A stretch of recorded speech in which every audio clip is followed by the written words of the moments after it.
గౌతమ బుద్ధుడు అనేకమంది శిష్యులకు జ్ఞానం బోధిస్తూ ఉండేవారు.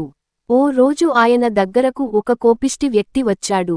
అతను బుద్ధుని తిట్టసాగాడు. బుద్ధుడు ప్రశాంతంగా ఉండి ఏమీ మాట్లాడలేదు. ఆ వ్యక్తి మరింత కోపంతో ఇంకా ఎక్కువగా తిట్టూనే ఉన్నాడు. అయినా బుద్ధుడు ఆ వ్యక్తిని చూసి నవ్వుతూ ఉండిపోయాడు. ఆ కోపిష్టి వ్యక్తి ఆశ్చర్యపోయాడు. నేను నిన్ను ఇంతగా తిడుతున్నా, నీవేమీ స్పందించటం లేదు. ఎందుకు? అని ప్రశ్నించాడు.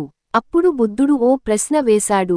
ఒక వ్యక్తి మీకు ఒక బహుమతి ఇచ్చి, మీరు తీసుకోకపోతే, ఆ బహుమతి ఎవరికే ఉంటుందో చెప్పగలరా? ఆ వ్యక్తి తడబడుతూ, అది అందించిన వ్యక్తికే ఉంటుంది, అని చెప్పాడు.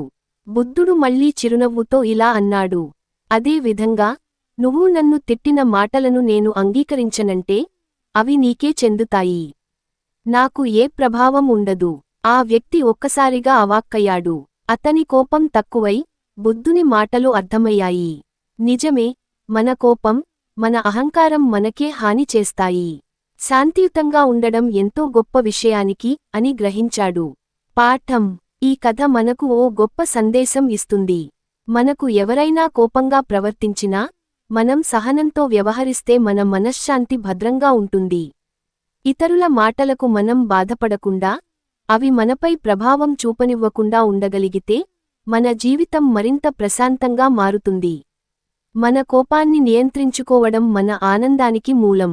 శాంతి మనలోనే ఉంది, దాన్ని మనం కనుగొనాలి.